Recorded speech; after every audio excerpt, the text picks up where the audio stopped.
Hello बच्चों, कैसे हो आप सब। आशा करता हूं कि ठीक होंगे।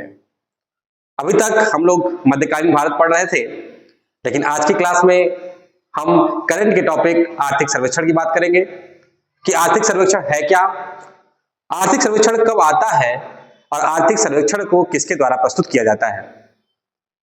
और इसके बाद एक बजट पे भी वीडियो आएगा कि जो हमारा 2025 का जो बजट आएगा वो कैसा होगा, उसके बारे में भी बात करेंगे।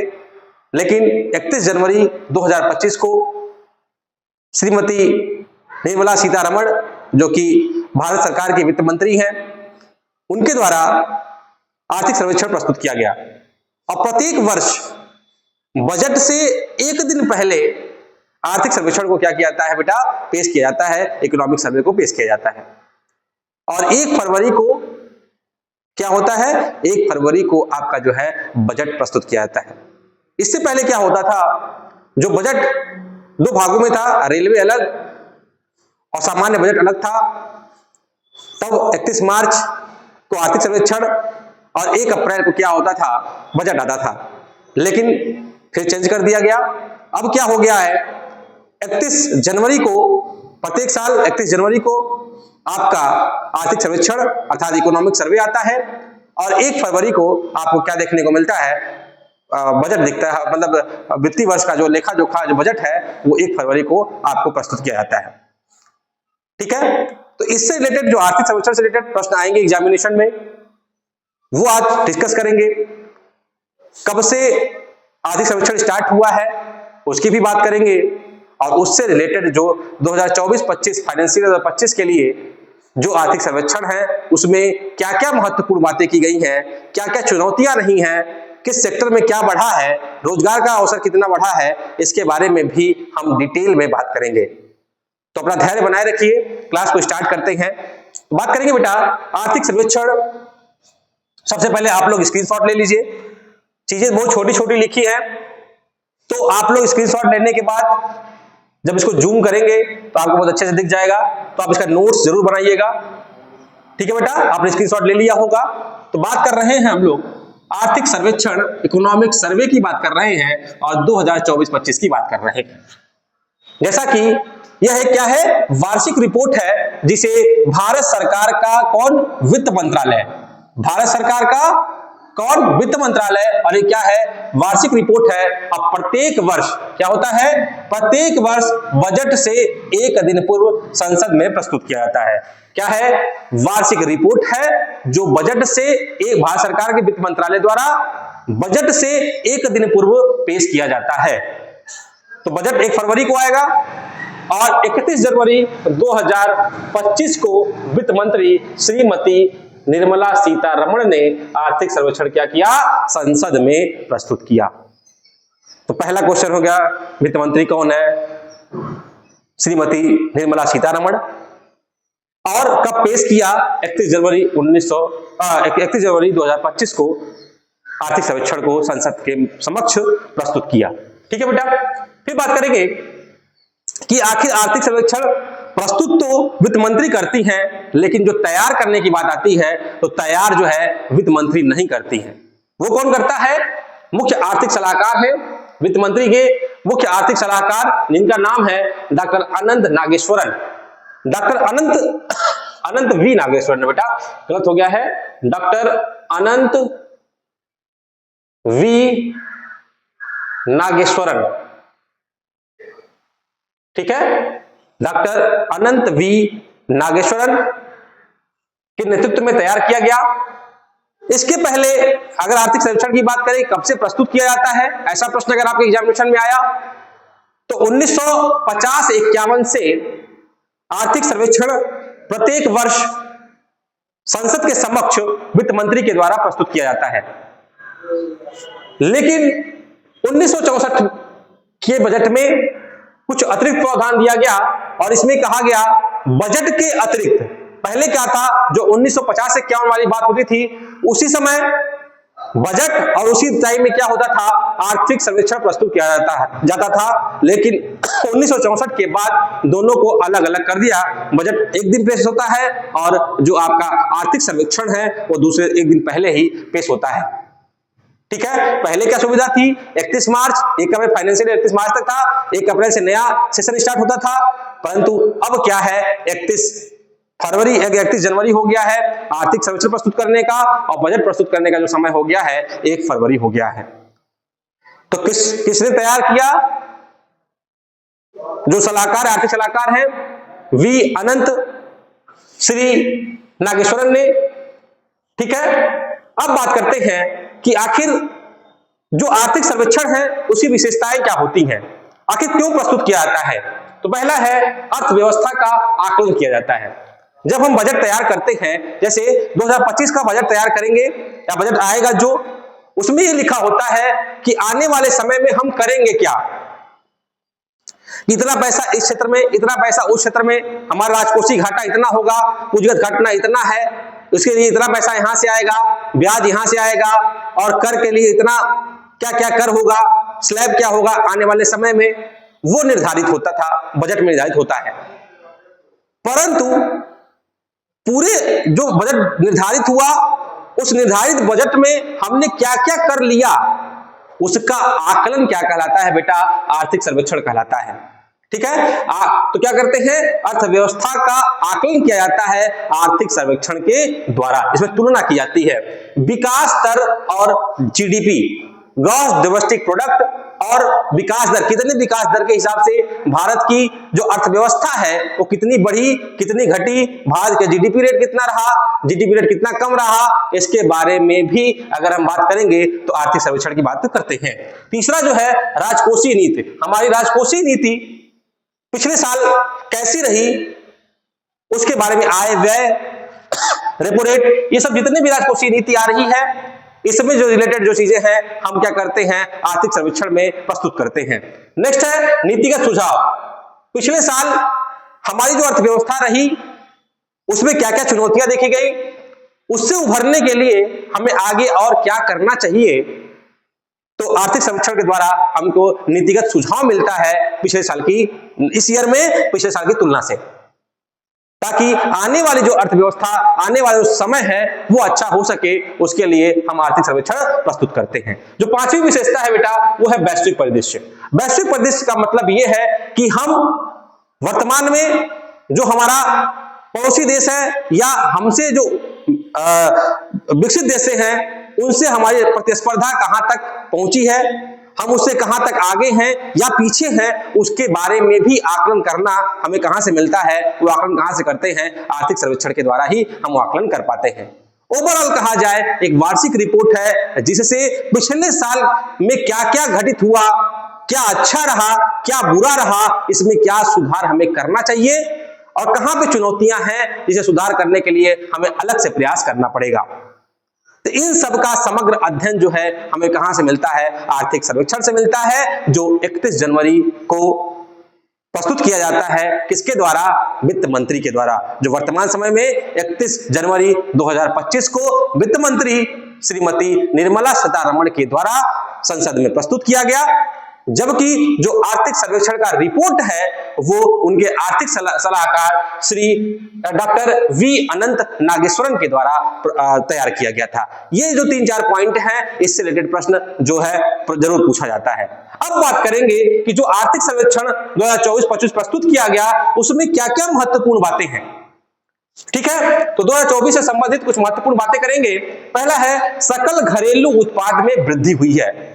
सकल घरेलू, जैसे कि जब इकोनॉमिक्स पढ़ेंगे तो उसमें अलग अलग टॉपिक के बारे में, जीडीपी क्या है, जीएनपी क्या है, जीबीए क्या है, इसके बारे में हम डिटेल में समझाएंगे। तो बजट यहाँ पे आर्थिक सर्वेक्षण पढ़ रहे हैं तो याद रखिए क्रॉस डोमेस्टिक प्रोडक्ट की बात हो रही है और सकल घरेलू उत्पाद की बात कहते हैं में वृद्धि दर्ज की गई है।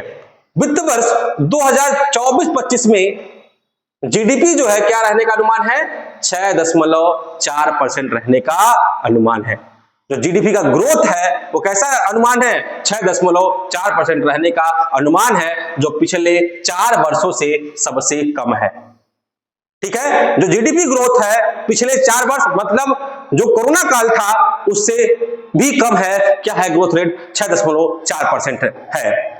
जबकि जब हम बात करेंगे 25-26 की अर्थात फाइनेंशियल ईयर 26 की जब बात करेंगे उसमें वृद्धि दर की जो अनुमान लगाया गया है वो कितना है बेटा 6.3 से 6.8%।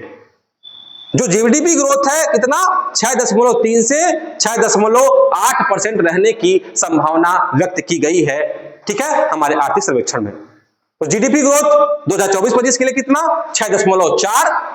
कई बार प्रश्न पूछा जाता है कि वर्तमान में जीडीपी ग्रोथ कितना है तो 6.4 और 25-26 में क्या होगा 6.3 से 6.8% रहने का अनुमान है, ठीक है बेटा। ये क्लियर हो गया जीडीपी वाली बात। अब बात करते हैं मुद्रास्फीति अर्थात इन्फ्लेशन, और इन्फ्लेशन का मतलब है महंगाई की बात हो रही है बेटा। महंगाई दर कितनी बढ़ी इसका भी आकलन हम मुद्रा आर्थिक सर्वेक्षण के द्वारा करते हैं। तो रिपोर्ट में हेडलाइन मुद्रास्फीति, कोर मुद्रास्फीति और खाद्य मुद्रास्फीति 3 शब्द है। एक है हेडलाइन मुद्रास्फीति, क्या बेटा हेडलाइन, दूसरा है कोर और तीसरा है खाद्य, ठीक है। जब हेडलाइन जीडीपी की मुद्रास्फीति की बात करते हैं हेडलाइन में अर्थात इसमें होता है ऑल गुड्स, जितने भी चीजें हैं जिनको हम कवर करते हैं सबके लिए है, वो क्या होता है ये होता है हेडलाइन मुद्रास्फीति। कोर में क्या होता है इसमें खाद्य व पेट्रोलियम, क्या करते हैं खाद्य और पेट्रोलियम को नहीं रखते उसको हटा देते हैं और अलग से खाद्य मुद्रास्फीति अलग होती है, ठीक है। तो हेडलाइन में सभी को एक साथ लेते हैं, जबकि कोर में हम खाद्य और फ्यूल जो सेक्टर है पेट्रोलियम सेक्टर है उसको हटा देते हैं, और जबकि खाद्य वाले में पूरा जो अनाज खाद्य की बात होती है उसकी महंगाई को हम ज्ञात करते हैं, ठीक है। तो क्या है रिपोर्ट में हेडलाइन मुद्रास्फीति, कोर मुद्रास्फीति और खाद्य मुद्रास्फीति में वित्त वर्ष 2020 से 24 तक अर्थात अप्रैल से दिसंबर की बात हो रही है, कितनी वृद्धि दर्ज की गई है 8.4% की क्या की गई है बेटा वृद्धि दर्ज दर्शित की गई है, ठीक है। तो कितना वृद्धि दर 8.4%।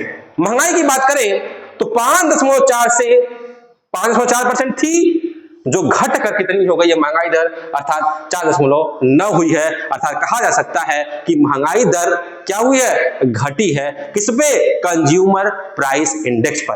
कंज्यूमर प्राइस इंडेक्स पर जो महंगाई दर है 5.4 से कितनी हो गई है 4.9 हो गई है। यहां तक क्लियर हुआ बेटा। फिर बात करेंगे एग्रीकल्चर सेक्टर, कृषि क्षेत्र की बात करेंगे जो कि बहुत इंपॉर्टेंट है, पूछता है कि कृषि क्षेत्र में कितनी वृद्धि हुई है।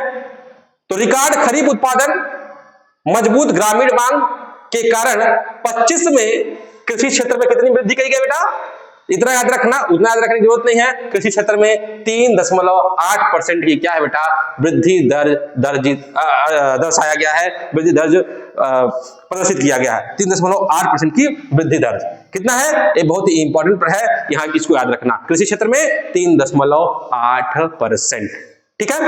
फिर बात करते हैं उद्योग और विनिर्माण, इंडस्ट्री एंड मैन्युफैक्चरिंग सेक्टर की बात करेंगे।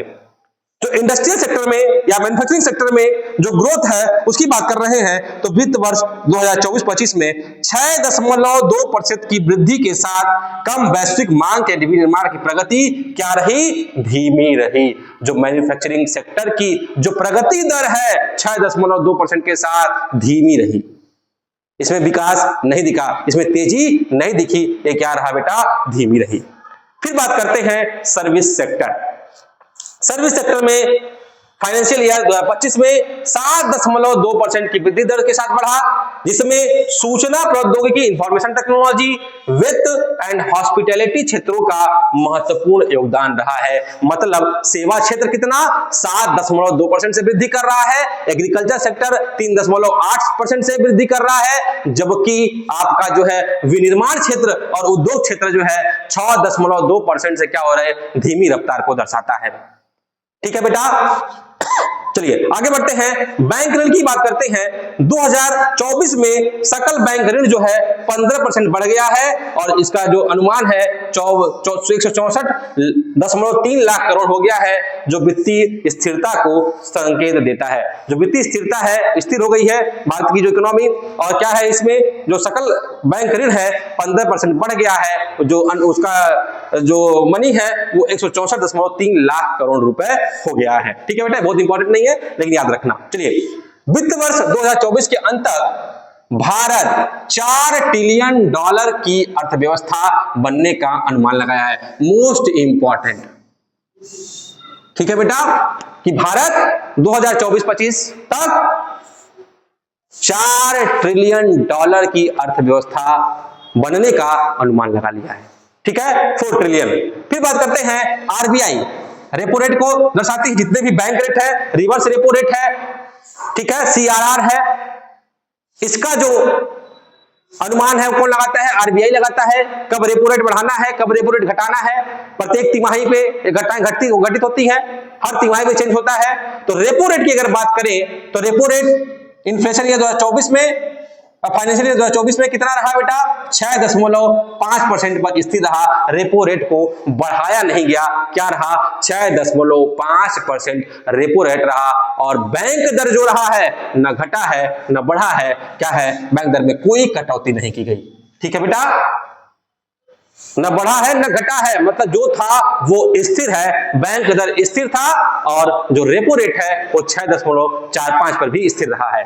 एफडीआई का इनफ्लो, फॉरेन डायरेक्ट इन्वेस्टमेंट की बात होती है, एफडीआई, जो इसका जो इनफ्लो हो रहा है सबसे ज्यादा किस क्षेत्र में हो रहा है? प्रश्न पूछ लेगा। जो एफडीआई का इनफ्लो इनमें से सबसे ज्यादा किसमें हो रहा है? सेवा क्षेत्र में, कृषि क्षेत्र में, विनिर्माण क्षेत्र में या मैन्युफैक्चरिंग सेक्टर, औद्योगिक क्षेत्र में? तो उसमें उत्तर होगा बेटा सेवा क्षेत्र। जो है एफडीआई का इनफ्लो है वो किसमें सबसे ज्यादा बढ़ रहा है? वो बढ़ रहा है बेटा सर्विस सेक्टर में। और कितने से? $15.6 बिलियन। अब वृद्धि कितनी दर्ज की गई? 17.9% की क्या हुई? वृद्धि दर्ज की गई। ठीक है, तो एफडीआई का इनफ्लो सबसे ज्यादा सर्विस सेक्टर में, न कि एग्रीकल्चर न मैन्युफैक्चरिंग सेक्टर में। ठीक है बेटा, बात करते हैं अंतरराष्ट्रीय मुद्रा कोष। आईएमएफ भी क्या करता है? मौद्रिक नीति लागू करता है। जैसे आरबीआई करता है वैसे ही आईएमएफ भी मौद्रिक नीति लागू करता है। दोनों का अपना अलग अलग अनुमान होता है, लेकिन हम लोग हैं ठहरे स्टूडेंट, न तो हम पॉलिटिशियन हैं, तो हम क्या है? स्टूडेंट हैं। और स्टूडेंट के लिए क्या चाहिए कि आईएमएफ ने कितनी वृद्धि दर की, आरबीआई ने कितना बताया, हमारे आर्थिक सर्वेक्षण में हमारी सरकार ने कितना कम बेसी बताया, उस सबको हमको अलग अलग याद रखना पड़ेगा, क्योंकि एग्जामिनेशन में कहीं से भी प्रश्न आ सकता है। तो आईएमएफ ने इस वर्ष 3.2% की वृद्धि का अनुमान लगाया है। ठीक है, भारतीय अर्थव्यवस्था की जो वृद्धि दर है आईएमएफ ने कितना अनुमान लगाया है? 3.2% की वृद्धि दर का अनुमान लगाया है। अगर बाह्य क्षेत्र की बात करें उसमें निर्यात में टोटल 1.6% और आयात में 5.2% की वृद्धि दर्ज की गई है। अगर उसमें आयात निर्यात माइनस करें तो अगर परिणाम स्वरूप क्या निकलता है कि घाटा बढ़ जाता है, क्योंकि आयात ज्यादा है निर्यात कम है। इसका मतलब क्या है बेटा? जब आयात ज्यादा करेंगे निर्यात कम होगा तो घाटे की सौदा होगा, घाटे की अर्थव्यवस्था होगा।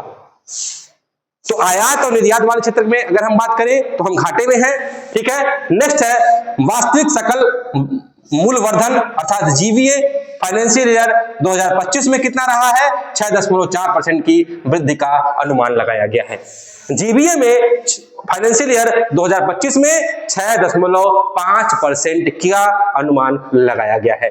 दूसरा है राजस्व पूंजीगत व्यय, इसे कैपेक्स कहते हैं। राजस्व पूंजीगत व्यय 2021 से 2024 तक लगातार क्या है बेटा? बढ़ा है। और आम चुनाव जुलाई से नवंबर के बीच इसकी वृद्धि दर कितनी हुई है? 8.2% से वृद्धि की गई है। अर्थात 21 से 24 तक इसकी लगातार वृद्धि हुई है और वर्तमान में वो कितना बढ़ के चला गया है? 8.2% तक वर्तमान में बढ़कर चला गया है। ठीक है, नेक्स्ट है भारत वैश्विक सेवाओं में के निर्यात में 7वां सबसे बड़ा योगदान। इंपॉर्टेंट है, कितना? 7वां सबसे बड़ा योगदानकर्ता, जो इस क्षेत्र में भारत की प्रतिस्पर्धात्मकता को दर्शाता है कि भारत अन्य इकोनॉमी से क्या कर रहा है, प्रतिस्पर्धा की स्थिति में है। यह दर्शाता है क्यों? क्योंकि भारत 7वां सबसे बड़ा योगदानकर्ता है। विश्व के इकोनॉमी में अगर बात करें भारत की स्थिति, तो 7वें नंबर की स्थिति भारत की है। इससे प्रतीत होता है कि भारत जो डेवलपिंग कंट्री की इकोनॉमी है, उससे क्या कर रहा है? प्रतिस्पर्धा कर रहा है। तो इससे अच्छी बात क्या हो सकती है? ठीक है बेटा, नेक्स्ट आते हैं। अप्रैल से दिसंबर के दौरान गैर पेट्रोलियम, गैर रत्न एवं आभूषण के निर्यात में 9.1% की वृद्धि दर्ज की गई है। अप्रैल दिसंबर के दौरान गैर पेट्रोलियम, गैर रत्न एवं आभूषण निर्यात में कितने की वृद्धि? 9.1% की वृद्धि दर्ज की गई है। फिर बात करेंगे सरकार के लिए विकास की गति और ऊर्जा के बीच संतुलन बनाना सबसे बड़ी चुनौती है। चुनौतियों की बात करें, एक तरफ भारत डेवलप्ड कंट्री से डेवलपिंग कंट्री की ओर बढ़ रहा है, और दूसरा जनसंख्या ज्यादा है, चीजें और हैं, तो ऊर्जा की खपत जो है बढ़ रही है, जिससे जीवाश्म ईंधन कम हो रहा है और हमें विकास भी करना जरूरी है। तो ऐसी स्थिति में भारत को संतुलन बनाने में चुनौती का सामना करना पड़ रहा है। ये चुनौती तब तक रहेगी जब तक भारत जो है डेवलप नहीं हो जाएगा। ये चुनौती बनी रहेगी। ठीक है बेटा, इसके लिए भारत क्या कर रहा है? जीवाश्म ईंधन पर निर्भरता कम करने के साथ साथ नवीकरणीय ऊर्जा के लिए आयात से क्या करेगा? बचना चाहता है। मतलब नवीकरणीय ऊर्जा की ओर अग्रसर होने की बात कह रहा है, जैसे कि पीएम सूर्य योजना, जिसके अंतर्गत आपको छतों पर सोलर पैनल लगाया जा रहा है। ईवी कार की तरफ आगे बढ़ रहे हैं हम लोग, सीएनजी कार की तरफ आगे बढ़ रहे हैं, ताकि हम लोग जीवाश्म ईंधन में क्या हो सके, जीवाश्म ईंधन जो अग्रसर हो रहे हैं वो कम हो सके और नवीकरणीय ऊर्जा की ओर हम लोग आगे बढ़े। तभी संभव है, तभी प्रतिस्पर्धा खत्म होगी, तभी हम विकास तेजी से कर पाएंगे, तभी ऊर्जा की जो खपत है वो पूरा हो पाएगी अगर हम नवीकरणीय ऊर्जा की ओर बढ़ेंगे। ठीक है बेटा, खाद्य मुद्रास्फीति, सब्जियां, अनाज, दुग्ध उत्पादों में अस्थिरता जाती है। मतलब जो खाद्य मुद्रास्फीति की बात हो रही थी, जब हम कोर की बात कर रहे थे, जब हम हेडलाइन की बात कर रहे थे, उसी समय हम सब आपको खाद्य की बात कर रहे हैं। इसमें अस्थिरता है, इसमें महंगाई घट रही है, बढ़ रही है। ऐसी स्थिति ने सरकार ने प्रयास किए हैं। उन्होंने बताया प्याज वाज जो भी महंगाई बढ़ रही है, प्याज की, लहसुन की, सभी जो महंगाई बढ़ रही है, उसमें सब्सिडी के अंतर्गत उसको बेचा जाए, या महंगाई को कम किया जाए, अनाज का खुला दाम कर दिया जाए। कई सारे प्रयास सरकार के द्वारा किया गया है इस सालों में। ठीक है बेटा, तो खाद्य मुद्रास्फीति में क्या है? अभी अस्थिरता देखने को मिल रही है। अस्थिरता तब तक देखने को मिलेगी जब तक कि हम इसमें अग्रसर न हो जाएं। 2025 तक कृषि क्षेत्र में सालाना 78 लाख नौकरियां पैदा होंगी। ठीक है, गैर कृषि मतलब कृषि को छोड़कर 78 लाख नौकरियां क्या हो रही हैं? पैदा होंगी। और सर्विस सेक्टर के अलावा अन्य क्षेत्रों में रोजगार बढ़ाने की हम क्या कर रहे हैं? कोशिश कर रहे हैं। रोजगार सृजन के लिए हम डिजिटल अर्थव्यवस्था की बात कर रहे हैं। वर्तमान समय में 1 ट्रिलियन की अर्थव्यवस्था, डिजिटल अर्थव्यवस्था की बात करें तो भारत 1 ट्रिलियन की अर्थव्यवस्था बन चुका है। और फाइनेंशियल ईयर 2025 में अगर रेलवे क्षेत्र की बात करते हैं, इंपॉर्टेंट है, वंदे भारत ट्रेनों की संचयी संख्या में क्या किया जा रहा है? वृद्धि किया जा रहा है, और ये क्या हो गया है? 68 हो गया है। तो वंदे भारत ट्रेनों की संख्या में क्या की जा रही है? बढ़ोतरी की जा रही है, जिससे आवागमन की सुविधा रेलवे से ज्यादा मिल सके, लेट लतीफी वाला जो परेशानी है वो समाप्त हो सके। ठीक है बेटा, फिर बात करते हैं जल जीवन मिशन। पाइप जल तक पहुंच कितने लोगों की हो गई है अब तक? 15.3 करोड़ लोगों तक जल जीवन मिशन के तहत पाइप पेयजल तक पहुंच हो चुकी है। सबके घर पाइप के द्वारा क्या वो जल पहुंच रहा है? कितने घर तक पहुंच गया है? 15.3 करोड़। ये उपलब्धि है हमारी सरकार की। नेक्स्ट आते हैं ओडीएफ, खुले में शौच वाली जो बात होती थी, ओडीएफ प्लस की जो दर्जा है वो गांवों की संख्या में क्या हो रही है बेटा? निरंतर वृद्धि देखने को हमको मिल रही है। प्रधानमंत्री आवास योजना शहरी के अंतर्गत कितने घरों को? 1.1 करोड़ घरों को मंजूरी प्रदान की गई। शहरी परिवहन में 110 किलोमीटर, 110 नहीं बेटा, 1010, 1010, ठीक है, 1010, ठीक है, 1010 किलोमीटर मेट्रो रेल नेटवर्क को पार कर चीन, अमेरिका और के बाद, ठीक है, भारत क्या हो गया है? 1010 किलोमीटर मेट्रो ट्रैक बढ़ गया है। और ये जो गति है बढ़ने की, चीन और अमेरिका के बाद भारत किस स्थान में पहुंच गया है? तीसरे स्थान पर पहुंच गया है और सबसे बड़ा नेटवर्क बन गया है। ठीक है बेटा। स्वास्थ्य क्षेत्र की बात करें तो आयुष्मान कार्ड 36 करोड़ से ज्यादा हो गई है। ठीक है, आयुष्मान कार्ड धारकों की संख्या 36 करोड़ से ज्यादा हो गई है और वित्त वर्ष 2023-24 के लिए पूर्ण टीकाकरण कवरेज राष्ट्रीय स्तर पर कितना हो गया है? 93.5%। तो टीकाकरण है वो कहां तक पहुंच गया है कोविड वाला? वो 93.5% तक हम क्या कर किए हैं? कवर कर चुके हैं। ठीक है, महिला बल श्रम भागीदार दर में भी वृद्धि हुई है। नेक्स्ट है स्वच्छ भारत मिशन ग्रामीण। स्वच्छ भारत मिशन ग्रामीण के अंतर्गत 111.8 करोड़ शौचालय और 2.51 लाख सामुदायिक स्वच्छता परिषदों का क्या किया गया बेटा? निर्माण किया गया है। मिशन अमृत सरोवर, प्रधानमंत्री के द्वारा जो मिशन अमृत सरोवर शुरू की गई थी उसके अंतर्गत 69,843 तालाबों का निर्माण किया गया है। 69,843 तालाबों का निर्माण किया गया है। प्रधानमंत्री ग्राम सड़क योजना के अंतर्गत अब तक हमने 7,70,983 किलोमीटर की लंबाई तक सड़क बना चुके हैं। ये उपलब्धि है भारत सरकार की।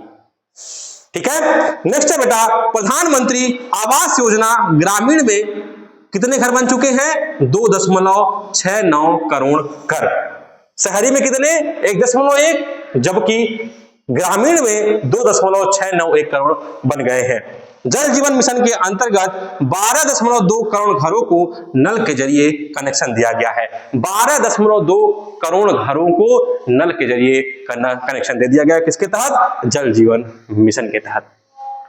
तो जो उपलब्धि 2000 फाइनेंशियल ईयर 25 अर्थात 24-25 में जो महत्वपूर्ण बिंदु था, चाहे वो सर्विस सेक्टर हो, चाहे एग्रीकल्चर क्षेत्र में वृद्धि, चाहे मुद्रास्फीति की बात हो, चाहे जीडीपी ग्रोथ की बात हो, उसके बारे में हम लोग डिटेल में बात कर रहे थे। और इससे रिलेटेड प्रश्न बेटा एग्जामों में पूछेंगे। अगर आर्थिक सर्वेक्षण से प्रश्न पूछा जा रहा है तो ये जो आपके पॉइंट हैं बहुत ही अति महत्वपूर्ण है। इसको अपने नोट्स में नोट डाउन करिए, क्योंकि आप जब आर्थिक सर्वेक्षण उठाएंगे भारत सरकार का तो भटक जाएंगे। बहुत चीजें ऐसी हैं जो समझ में नहीं आएंगी। हाँ, इसमें जो छोटे छोटे पॉइंट है, जीडीपी, जीबीए, ये सब जो है इकोनॉमिक्स का पार्ट है। इकोनॉमिक्स के साथ इसको खत्म कर दिया जाएगा, समझ जाएंगे आप। लेकिन करंट में जो आर्थिक सर्वेक्षण था उसकी मुख्य बातें यही थी। यहां से प्रश्न पूछे जाएंगे, आप लोग जरूर इसको लिख लीजिएगा। तो आशा करता हूं कि आपको जो वीडियो है बहुत ही पसंद आया होगा। अगर पसंद आया तो अपनी प्रतिक्रिया कमेंट और लाइक के माध्यम से दीजिए। और बहुत अच्छा लगे, चाहते हैं कि और लोगों तक जाए, तो इसको शेयर करना ना भूलें। तब तक के लिए जय हिंद, जय भारत, धन्यवाद।